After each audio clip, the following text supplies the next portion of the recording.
Lotus reality and agro farming వారు premium farm land projects మన పొలం ఫేజ్ 1, 2 మరియు 3 కంప్లీట్ చేసుకొని మన పొలం phase 4 Wasar village at Narayana Khed లో ఆగస్టు 15 ఇండిపెండెన్స్ డే రోజు గ్రాండ్ లాంచ్ చేయడం జరుగుతోంది. లాంచింగ్ మరియు ఇండిపెండెన్స్ డే సందర్భంగా 5 గుంటాస్ ల్యాండ్ అవుట్ రేట్ లో బుక్ చేసుకున్న వారికి 1,50,000 రూపాయల డిస్కౌంట్ తో పాటు 2 గ్రాముల గోల్డ్ ఫ్రీగా ఇస్తున్నారు. పూర్తి వివరాలకు సంప్రదించండి. నమస్కారం అందరికీ. ఇవాళ మనతో పాటు మన స్టూడియోలో వేదిక్ ఆస్ట్రాలజర్ అయిన అనుపమ గారు ఉన్నారు. Hearty welcome to our studio. Thank you మా. సో మీరు చెప్పినట్లు లాస్ట్ టైం మనం ఎపిసోడ్స్ లో బాధక రాశి గురించి మాట్లాడుకున్నాం. అంటే బాధక రాశులు ద్వాదశ రాశుల వరకు ఎలా ఉన్నాయి, మన వ్యూవర్స్ అందరూ కొంచెం బాధల్లో కొంచెం నెగిటివిటీలో ఉన్నారు. సో ఇప్పుడు పాజిటివిటీ ఇచ్చే గ్రహం ఏది అనేది దాని గురించి చెప్పుకుంటే ద్వాదశ రాశుల వరకు ఎలా ఉంటుంది, ఆ పాజిటివ్ గ్రహం ఇంకొంచెం సుపీరియర్ కావడానికి మనం ఏం పరిహారాలు తీసుకున్నామో చక్కగా వివరించండి. Sure, definitely ma'am. As a said you, so first positive గ్రహం అంటే ఏంటో మన ఆస్ట్రాలజీలో ఒకసారి వివరించండి. జనరలీ మనకి లాస్ట్ వీక్ బాధక చెప్పుకున్నాం కదా. సో మనకిప్పుడు యోగకారక అనే ప్లానెట్స్ ఉంటాయి అన్నమాట. ఓకే, యోగకారక అంటే అసలు ఏంటి? యోగకారక అంటే ప్రతి లగ్నానికి కేంద్ర అండ్ త్రికోణ ఈ రెండింటిని రూల్ చేసే గ్రహాలు అన్నమాట. సో కేంద్రాస్ అంటే మనకి జనరల్ గా ఏమంటారంటే ఫస్ట్ హౌస్, తర్వాత 4th హౌస్ చతుర్థ స్థానము, సప్తమ స్థానము, దశమ స్థానము. అంటే లగ్నము, చతుర్థము, సప్తము, దశమము కేంద్రాస్. కోణాస్కి వచ్చేసరికి ఏంటి అంటే లగ్నము, పంచమ స్థానము, భాగ్యస్థానము. 1, 5, 9 ట్రైన్ హౌసెస్ అంటారు. సో ఈ కాంబినేషన్స్ ఉన్న గ్రహాలు మనకి యోగకారక గ్రహాలు అవుతాయి అన్నమాట. సో ఈ యోగకార గ్రహాలు ప్రతి లగ్నానికి కొన్ని మారుతూ ఉంటాయి. ఓకే, ఫర్ ఎగ్జాంపుల్ తులా లగ్నానికి మనకి శని యోగకారకుడు. కానీ అందరు ఏమనుకుంటారు, శని అంటే పాపగ్రహం కదండి, ఇబ్బంది పెడతారేమో అనుకుంటారు. కానీ శని యొక్క అంతర్దశ, మహాదశ, ప్రత్యంతర దశలు వచ్చినప్పుడు ఆ పర్టిక్యులర్ లగ్నాల వాళ్ళకి చాలా మంచి రిజల్ట్స్ ఇస్తారనమాట. సో ఇలా ప్రతి లగ్నానికి కొన్ని యోగకారక గ్రహాలు ఉంటాయి. దాని గురించి మనము వివరంగా తెలుసుకుందాం. మ్యామ్, ఇప్పుడు మకర రాశి లేదా మకర లగ్నం వారికి యోగకారక గ్రహాలు ఏంటో ఒకసారి వివరించండి. మకర రాశి, మకర లగ్నం వాళ్ళకి యోగకార గ్రహాలు ఏంటి అంటే శుక్రుడు అండ్ బుధుడు. శుక్రుడు వచ్చేసి సుపీరియర్ యోగకారకుడు అయిపోతారు అనమాట. సుపీరియర్ యోగకారకుడు అని ఎందుకన్నానంటే శుక్రుడు పంచమ స్థానాన్ని, దశమ స్థానాన్ని రూల్ చేస్తారు. అంటే సూపర్ త్రికోణ అండ్ సూపర్ కేంద్ర. సో ఈ శుక్ర మహాదశ వచ్చినప్పుడు మకర లగ్నం వాళ్ళకి ఏంటంటే ఫారెన్ ల్యాండ్స్ కి సడన్ గా వెళ్ళిపోవడము, బాగా డబ్బు సంపాదించేయడము శుక్ర మహాదశ వచ్చిన తర్వాత. అండ్ ఇంకొకటి ఏంటంటే అంటే శుక్రుడు ఫేవరబుల్ శుక్రుడు మళ్ళీ ఇక్కడ పంచమ స్థానంలో ఉన్న, దశమ స్థానంలో ఉన్న రాజయోగ యాక్టివేషన్ అయిపోతుంది. కాబట్టి ఒకవేళ పెళ్లి కాని అబ్బాయిలు అమ్మాయిలు ఎవరైనా ఉన్నా సరే ఈ శుక్ర మహాదశ వచ్చిన తర్వాత ఆటోమేటిక్గా మ్యారిటల్ బ్లిస్ ఎంజాయ్ చేయడానికి, దానివల్ల మ్యారేజ్ అయిన తర్వాత లక్, ఫార్చ్యూన్ బాగా యాక్టివేట్ అయిపోవడము, భాగ్యం యాక్టివేట్ అయిపోవడము, దీంతో బాగా డబ్బు సంపాదించడము, కెరియర్లో బాగా రాణించడం. ఎందుకంటే దశమాధిపతి కూడా శుక్రుడు అవుతారు కాబట్టి ఇక్కడ కెరియర్లో మంచి గుర్తింపు రావడము. అంటే డబ్బు పరంగా కూడా ఫర్ ఎగ్జాంపుల్ ఒక నెలకి 20,000 సంపాదించే వ్యక్తి ఉన్నా సరే శుక్ర మహాదశ వచ్చిన తర్వాత ఏంటంటే ఒకసారిగా నెలకి 3 లక్షలు, 4 లక్షలు అలా సంపాదించే ఒక స్థాయికి, అంటే ఆ స్థాయి ఎక్కడ వస్తుంది అంటే టెక్నికలీ ప్రాక్టికల్గా మాట్లాడుకుంటే అది అబ్రాడ్లో పాసిబిలిటీస్ ఉంటాయి. కాబట్టి అబ్రాడ్కి వెళ్ళడము ఇలాంటివి కొన్ని కాంబినేషన్స్ వల్ల జరిగే ఛాన్సెస్ ఉంటాయి. లేదా శుక్ర మహాదశ మొదలైన తర్వాత కొంతమందికి పిల్లలు కనుక లేట్ అవుతున్నారు అనుకుంటే కనుక ఫస్ట్ బార్న్కి అంటే మొదటి సంతానము కలగడానికి కూడా మనకి హెల్ప్ అయ్యే ఛాన్సెస్ అనమాట. ఎందుకంటే పంచమ స్థానాన్ని శుక్రుడు రూల్ చేస్తారు కాబట్టి ఆడపిల్ల పుట్టిన తర్వాత కూడా వీళ్ళకి బాగా కలిసి రావడం అనేది జరుగుతూ ఉంటుంది.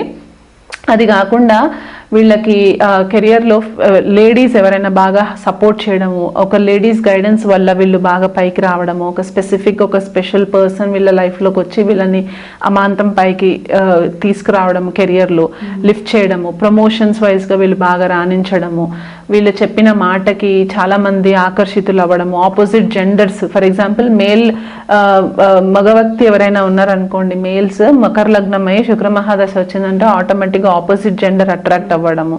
ఇక్కడ ఫీమేల్స్ అయితే మళ్ళీ ఆపోజిట్ జెండర్స్ వాళ్ళకి అట్రాక్ట్ అయ్యి కొద్దిగా వీళ్ళని కెరియర్లోకి పుష్ చేసుకోవడము, ఇలాంటివి జరుగుతూ ఉంటాయి. ఇంటి వాతావరణంకి సంబంధించి కూడా చాలా మంచి లగ్జరీ లైఫ్ లీడ్ చేయడానికి, అంటే వాహనాలు కొనుక్కోవడము, అంటే వెల్ బ్రాండెడ్ వాహనాలు కొనుక్కోవడము, వీలైనంత మట్టుకు ఇంట్లో ఎక్కువ లిక్విడ్ క్యాష్ ఉండడము, ఇలాంటివి జరిగే ఛాన్సెస్ మకర లగ్నము మకర రాశి వాళ్ళకి శుక్ర మహాదశలో జరుగుతుంది అనమాట.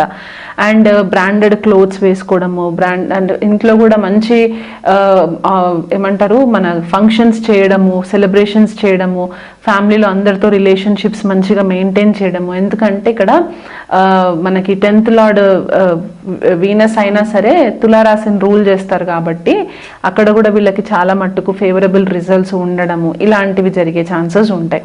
రిలేషన్షిప్ వైజ్గా కూడా వైఫ్ తోటి మంచి రిలేషన్స్ ఉంటాయి.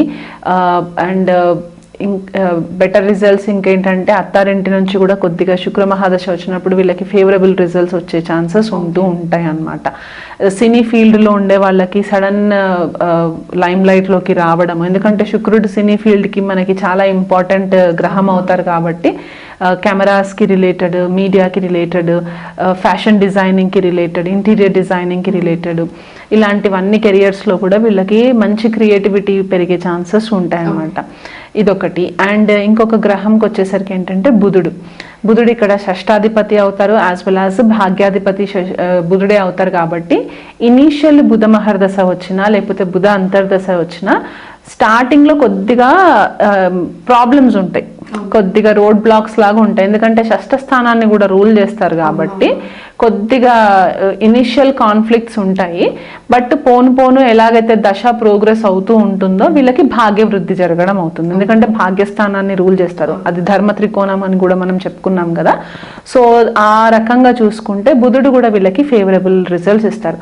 సో మకర లగ్నం వాళ్ళకి మెయిన్గా మనము ఎక్కువ స్ట్రెంగ్త్ ఉన్న ప్లానెట్స్ ఏంటి అని చెప్పుకుంటే గనక శుక్రుడు అండ్ బుధుడు అవుతారు అనమాట. సో ఈ దశ అంతర్దశలు వచ్చినప్పుడు వీళ్ళు బాగా రాణిస్తారు. ఒకవేళ ఈ 2 గ్రహాల యుతి గనక జరిగితే అది పంచమ స్థానంలో కానీ, దశమ స్థానంలో కానీ, భాగ్యస్థానంలో కానీ, లగ్నంలో కానీ జరిగితే వీళ్ళకి మంచి రాజయోగాస్ అని చెప్పుకోవచ్చు అనమాట. ఎందుకంటే ఒక పంచమాధిపతి భాగ్యాధిపతి కలిసి లగ్నంలో ఉండడము అదొక రాజయోగ కిందకి కన్సిడరేషన్కి వస్తుంది అనమాట.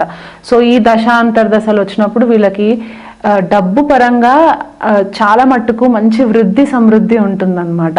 స్కిన్ కూడా వీళ్ళది బాగా అంటే షైన్ అవుతూ ఉంటుంది. శుక్రబుధులు కలిసి ఉన్నప్పుడు లగ్నంలో ఉన్నప్పుడు ఏంటంటే స్కిన్ చాలా షైన్ అవుతుంది, అంటే చర్మానికి సంబంధించి ఒక గ్లో వస్తూ ఉంటుంది అనమాట. దానిపైన చంద్రుడి వీక్షణ పడితే ఇంకా మంచి బెటర్ గ్లో వస్తుంది. సో ఫిజికల్ అపియరెన్స్ వైజ్ కూడా ఈ కాంబినేషన్ లగ్నంలో పడినప్పుడు చాలా సౌమ్యంగా, జనరల్గా మకర లగ్నం వాళ్ళు కొద్దిగా మనకి చూడగానే కొంచెము వాళ్ళకి రఫ్ నేచర్ కనిపిస్తుంటుంది. కానీ ఈ పర్టిక్యులర్ సౌమ్యమైన గ్రహాలు ఎప్పుడైతే ఈ లగ్నంలో పడతాయో ఈ శుక్రబుధుల కాంబినేషన్ వాళ్ళ ఏజ్ కంటే కూడా కొద్దిగా తక్కువ ఏజ్ కనిపించే ఛాన్సెస్ కూడా ఉంటాయి అన్నమాట. అండ్ మేల్స్ లో కనుక ఈ కాంబినేషన్ లగ్నంలో పడితే వాళ్ళకి కొద్దిగా సాఫ్ట్ ఫెమినైన్ నేచర్ కూడా వీళ్ళకి వచ్చేస్తూ ఉంటుంది అనమాట. సో ఇలా కాంబినేషన్స్ మనము చూసుకోవచ్చు. ఒకవేళ ఇవే గ్రహాలు మళ్ళీ 2nd house లో పడింది అనుకోండి, అక్కడ కూడా మళ్ళీ రాజయోగ కిందకే కన్సిడరేషన్స్ చేసుకోవచ్చు. సో ఈ గ్రహాలు చాలా ప్రామినెంట్ అయిపోతాయి. కాకపోతే ఈ గ్రహాలకి శుక్రుడికి కానీ బుధుడికి కానీ మళ్ళీ పాపగ్రహ వీక్షణ ఉండకూడదు, ఈ గ్రహాలు నీచ అవస్థలో ఉండకూడదు, మంచి డైరెక్షనల్ స్ట్రెంగ్త్ ఉండాలి, షద్బాల ఉండాలి, రాహుకేతుతో కలిసి ఉండకూడదు, షష్టాష్టక వ్యయాలలో పడకూడదు. ఇలాంటి కాంబినేషన్స్ మన చేతుల్లో ఉండదు, మనకు జన్మతః వచ్చేస్తాయి. కాబట్టి ఒకవేళ అలాంటి కాంబినేషన్స్ కనుక జన్మ జాతకంలో ఉంటే వాటికి శుక్రుడికి బుధుడికి పరిహారాలు చేసుకోవాలి. శుక్రుడికి పరిహారాలు ఏం చేసుకోవాలంటే ఎప్పుడూ చెప్పినట్టుగానే స్త్రీలని రెస్పెక్ట్ ఇవ్వండి, ఇంట్లో లేడీస్కి రెస్పెక్ట్ ఇవ్వండి, ఎస్పెషలీ మేల్స్ అయితే వైఫ్కి రెస్పెక్ట్ ఇవ్వండి. మీరు ఏదైనా పని మొదలు పెట్టేటప్పుడు ఉంటే వైఫ్కి ఒక మాట చెప్పి మీరు మొదలు పెట్టండి. ఇంట్లో నుంచి బయటికి ఏదైనా ఇంపార్టెంట్ వర్క్ చేయడానికి బయటికి వెళ్తే వైఫ్ దగ్గర నుంచి ఒక ₹100 ₹200 తన చేతుల్లో నుంచి తీసుకొని మీరు ఇంట్లో నుంచి బయటికి అడుగు పెట్టండి. ఎందుకంటే ఇంట్లోనే లక్ష్మి ఉంటుంది కాబట్టి ఆవిడ యొక్క బ్లెస్సింగ్స్ మీకు ఉండాలి, ఫైనాన్షియల్గా మీకు గ్రోత్ రావాలి. శుక్రుడు మెయిన్గా మనకి ఫైనాన్షియల్ లిక్విడ్ క్యాష్కి ఇంపార్టెంట్ అవుతుంది కాబట్టి అదొకటి. లేడీస్కి రెస్పెక్ట్ ఇవ్వండి. లేడీస్ని ఒక లస్ట్ఫుల్ నేచర్తో కాకుండా ఒక రెస్పెక్ట్ఫుల్ నేచర్ తోటి మీరు రెస్పెక్ట్ ఇస్తే మీకు చాలా బాగా కలిసి వస్తుంది. లక్ష్మీ ఆరాధన రెగ్యులర్గా చేసుకోవడము, మరి మనకి లక్ష్మీ స్తోత్ర పారాయణాలు చేసుకోవడము, లలిత సహస్రనామాలు చేసుకోవడము, ఇలాంటివి చేసుకుంటే కూడా వీళ్ళకి చాలా మంచి ఫేవరబుల్ రిజల్ట్స్ వస్తాయి. అండ్ లక్ష్మీనారాయణ టెంపుల్స్ విజిట్ చేయడము, ఎందుకంటే ఇక్కడ బుధుడు అండ్ శుక్రుడు 2 గ్రహాలు ఇంపార్టెంట్ అని చెప్పుకున్నాం కాబట్టి ఈ కాంబినేషన్స్కి అనమాట. శుక్రవారం పూట కంపల్సరీ ఇంట్లో వైట్ కలర్ ఫ్లవర్స్ తోటి లక్ష్మీదేవికి ఆరాధన చేసుకోవడము చాలా ఇంపార్టెంట్ రెమెడీ అవుతుంది. అండ్ బుధుడికి వచ్చేసరికి ఏంటంటే బుధవారం విష్ణు సహస్రనామం చాంటింగ్ ఆ రోజు మొదలు పెట్టుకొని ప్రతిరోజు 3 సార్లు విష్ణు సహస్రనామం చాంటింగ్ చేయడము, కృష్ణుడి ఆలయంకి విజిట్ చేసి మనకి రాధాకృష్ణులకి ప్రేయర్స్ చేసుకోవడం వల్ల కూడా వీళ్ళకి చాలా మట్టుకు రిలీఫ్ ఉంటుంది. చెట్లకి వాటరింగ్ చేయండి, గ్రీన్ లీఫీ వెజిటేబుల్స్ ఎక్కువ కన్జ్యూమ్ చేయండి, గ్రీన్ లీఫీ వెజిటేబుల్స్ని గోవుకి తినిపించండి. ఇట్లాంటివి చిన్న చిన్న రెమెడీస్ చేసుకుంటే కూడా మనకి రిజల్ట్ ప్రామినెంట్గా కనిపిస్తూ ఉంటుంది. చూసారు కదా మకర రాశి లేదా మకర లగ్నం వారికి యోగ కారక గ్రహాలు ఏ రాశిలో ఎలా ఉంటాయో మేడం చాలా చక్కగా వివరించినందుకు thank you so much. Welcome. మరి చెప్పిన పరిహారాలన్నింటినీ యూజ్ చేసుకొని మీ జీవితాన్ని మంచి దారిలో పెట్టుకుంటామని ఆశిస్తూ